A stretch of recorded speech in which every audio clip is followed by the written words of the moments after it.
নতুন বছরে নতুন রূপে নাথিং ফোন আমার দেখা মোস্ট হাইপড স্মার্টফোন। অন্তত লাস্ট ইয়ারে এর চাইতে বেশি হাইপ তৈরি করতে পারে নাই কোনো স্মার্টফোন। তো নাথিং ফোন 1 এইটার রিভিউ আনবক্সিং এর ভিডিও লাস্ট ইয়ারে আমরা অলরেডি আমাদের চ্যানেলে দিয়েছি। 2022-এর জুলাইয়ের 16 তারিখে এই স্মার্টফোন রিলিজ হয় এবং একদিন পরে আমাদের চ্যানেলে আপনারা ভিডিও পেয়ে গেছিলেন। তো এই স্মার্টফোনটাতে আমরা কিন্তু বেশ কিছু ইস্যু পেয়েছিলাম, বাট এই মুহূর্তে দাঁড়িয়ে এতদিন পরে নাথিং ফোনের অবস্থা কি রয়েছে সে বিষয়টা জানবো আজকের ভিডিওতে। রিভিউ ইউনিটে আমরা পেয়েছিলাম SMS গ্যাজেটে, তাদের সবে আপনারা পেয়ে যাবেন নাথিং ফোন 1। ডেসক্রিপশনে তাদের শপের যাবতীয় ইনফরমেশন দেওয়া রইল। বসুন্ধরা সিটিতে তাদের শপ রয়েছে আর এর কারেন্ট প্রাইসটাও মেনশন করা আছে। ফার্স্টে যদি বলতে চাই 2022 বা 23-এ মোস্ট ইনোভেটিভ ডিজাইনের একটি স্মার্টফোন। আমরা রেগুলার যে বোরিং টাইপের ডিজাইন দেখে আসছি সেই জায়গা থেকে এটা অবশ্যই ভিন্ন এবং এইটার বিল্ড কোয়ালিটি খুবই ভালো। বিল্ড ম্যাটেরিয়ালস হিসেবে আমরা দেখি এটার বডি ফ্রেম হলো গিয়ে মেটাল বিল্ড আর রিয়ার কে প্রোটেকশন করছে কর্নিং গরিলা গ্লাস 5, অর্থাৎ গ্লাস রয়েছে, সামনেও কর্নিং গরিলা গ্লাস 5, যা হয়তো আপনি 40 থেকে 45 হাজার টাকা বাজেটের মধ্যে সব স্মার্টফোনে পাবেন। ইভেন এই বাজেটে অনেক ফোনই পাওয়া যায় যেগুলো কিনা প্লাস্টিক বিল্ড, তো সেই জায়গায় এটা এগিয়ে থাকছে। ডিসপ্লে পার্ট নিয়ে বলতে গেলে এটাতে প্যানেলটার সাইজ হলো 6.55 ইঞ্চ। এটা OLED panel, 120 hertz high refresh rate আপনারা জানেন। আমরা বিভিন্ন ওয়েবসাইটে পেয়েছিলাম এটা 700 নিট পর্যন্ত যেতে পারে, তবে আবার কোম্পানি ক্লেম করছিল বা এমনটাও শুনছিলাম এটা 1200 নিট পর্যন্ত নাকি দিতে পারে। বাট আমরা এই যে এখনও এটা ব্যবহার করতে গিয়ে দেখলাম ডিরেক্ট সানলাইটে আসলে 1200 নিটের মতো মনে হয় না, তার চাইতে কম মনে হয়েছে। ডিরেক্ট সানলাইটে দেখা যায় ভিজিবল, বাট আরেকটু বেটার হওয়া দরকার ছিল। বাট ডিসপ্লেতে যে ইস্যুটা আমি এই মুহূর্তে ফেস করছি সেটা হলো এই যে পাঁচল কাট আউটটা, এই সাইডে আপনি টাচ করতে গেলে দেখবেন মাঝে মধ্যে টাচ মিস করে, অর্থাৎ কাট আউটের পাশের এরিয়া। এর বাইরে কিন্তু অন্য সমস্ত জায়গা ঠিকঠাক আছে। এটা চিন বেজেল খুবই ন্যারো, আপনারা জানেন একদম সিমেট্রিক্যাল টাইপের। দেন এটার কালার রিপ্রোডাকশনও খুবই ভালো, টাচ রেসপন্স আমরা ভালো পেয়েছি। ইভেন 120 হার্জ একদম ঠিকঠাকভাবে পুশ করতে পারছে, যথেষ্ট কন্ট্রাস্টি হয় এই ডিসপ্লে দেখে যে কারণে ভালো লেগে যাবে। বাট আরও একটা ইস্যু আমরা এই মুহূর্তে দাঁড়িয়েও ফেস করছি, আর তাহলে ইউটিউবে যখন কিনা আপনি HDR 4K এর কোনো ভিডিও প্লে করবেন দেখবেন ভিডিওটা একটু বেঁধে বেঁধে চলছে বা একটু জিটার লক্ষ্য করা যায়। বাট 4K-তে রেগুলার 4K-তে যদি এটা আবার আপনি প্লে করেন তখন কিন্তু স্মুথ একটা রেজাল্ট দেয়। তবে সত্যি বলতে কি এই যে প্রবলেমগুলো আমরা ফেস করছি এগুলো ডে টু ডে ইউজেস আপনাকে কোনো ধরনের প্যারাই ফেলবে না। তো যেটা বোঝা যায় ডিসপ্লেটা মোটামুটি সেই আগের মতোই আছে। এখানে আপনি আহামরি খারাপ কিছু পাচ্ছেন না, আবার অনেক কিছু ভালো হয়ে গেছে এমনটাও কিন্তু না। বাট এইটার ক্যামেরার কি অবস্থা? রিয়ারে দুইটি সেন্সর রয়েছে, দুইটাই 50 মেগাপিক্সেল। খুবই কাজের একটা সেট আপ, আজাইরা কিছু দিয়ে রাখে নাই নাথিং ফোন। ক্যামেরায় আপনি আগের থেকে অবশ্যই মাস বেটার রেজাল্ট পাবেন। নাথিং ফোন 1 যখন ফার্স্টের দিকে আমাদের হাতে আসে তখন রিভিউতে আমরা বলছিলাম যে শ্যাডো ডিটেলস একটু কম মনে হয়, তারপর ডাইনামিক রেঞ্জ অতটা ভালো ছিল না, কালার অ্যাকুরেসি নিয়েও আমাদের বেশ কিছু কথাবার্তা ছিল যে কোনো কোনো ছবিতে একটু ডাল কালারও দিচ্ছিল। বাট এই স্মার্টফোনটাতে নাথিং এ পর্যন্ত প্রচুর পরিমাণে আপডেট দিয়েছে, মানে সপ্তাহে পারলে 2টা আপডেট দিয়েছে লঞ্চ হওয়ার পর থেকে আর কি। কারণ একটা নতুন ব্র্যান্ড, এখানে নতুন নতুন করে প্রবলেম আপনি ফেস করবেন, এটাই স্বাভাবিক। আর ব্র্যান্ডটাও ট্রাই করছে তাদের স্মার্টফোনটা যাতে এই সমস্যা থেকে বেরিয়ে আসতে পারে এবং তার এই ফলশ্রুতিতে এর ক্যামেরা রেজাল্ট অবশ্যই বেটার আগের থেকে। যেমন ডাইনামিক রেঞ্জ আমরা আগের থেকে মোর বেটার দেখছি, শার্পনেস ডিটেল ভালো পাওয়া যাচ্ছে এবং কালার অ্যাকুরেসির যে বিষয়টা ছিল সেটাও কিন্তু আগের চাইতে অনেকটাই বেটার লক্ষ্য করা যায়। ইভেন শ্যাডো ডিটেলও আপনি ভালো রকমের ডিটেলস লক্ষ্য করবেন। তারপর আমরা যদি লো লাইটে যাই, লো লাইটে আমরা দেখছিলাম নয়েজ গ্রেনের একটা ভালো দেখা পাওয়া যায়, একই সাথে একটু সফটও মনে হতো। বাট এবারের রেজাল্টগুলো দেখুন আগের চাইতে কিন্তু অনেকটাই বেটার এবং আমার মনে হয় যদি কিনা আপনারা 44-40 হাজার টাকার মধ্যে এই স্মার্টফোন এই মুহূর্তে কেনেন তাহলে এই বাজেটে আরও যে ক্যামেরার জন্য স্মার্টফোনগুলো পাওয়া যায় তাদের সাথে খুব ভালোভাবে এটা বিট করতে পারবে। ইভেন অনেক স্মার্টফোনের চাইতে এটা এগিয়ে থাকবে। ক্যামেরার জন্য হলে আমি বলবো এটা 44 হাজার টাকায় অবশ্যই চয়েস করা যেতে পারে, মানে এইটার 8/256GB ভ্যারিয়েন্ট 44 হাজার টাকায় পাওয়া যায় আর কি। এরপরে আলট্রাওয়াইড শুটার যেটা হচ্ছে গিয়ে 50 মেগাপিক্সেলের, তো এইটা মেইন ক্যামেরার মতো কিন্তু অতটা ডিটেলে ছবি দিতে পারে না, যেমনটা আমরা প্রিভিয়াসলি খেয়াল করছিলাম, এবারেও তার ব্যতিক্রম না। বাট এটা ট্রু আলট্রাওয়াইডেও আগের চাইতে আপনি বেটার রেজাল্ট পাচ্ছেন।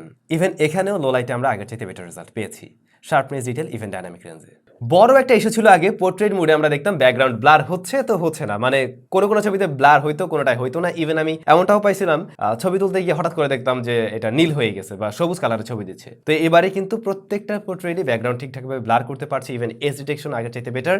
সো ক্যামেরায় তারা ভালোভাবে নজর দিয়েছে এবং ক্যামেরা নিয়ে আপনি সন্তুষ্ট থাকবেন বলে আশা করছি। বাট এই স্মার্টফোনটাতে ভিডিও রেকর্ড করা যায় সর্বোচ্চ 4K 30 FPS, আমরা 60 FPS মিস করছি, তো ওইটা আপনি আপডেট দিয়ে পেয়ে যাবেন এমন না। বাট হ্যাঁ 4K এর ভিডিও কোয়ালিটি এটা ডিসেন্ট বলা যেতে পারে এরকম বাজেট থেকে। আর হচ্ছে গিয়ে ফ্রন্ট ফেসিং ক্যামেরা 16 মেগাপিক্সেল, এখানেও ইমপ্রুভমেন্ট এসছে।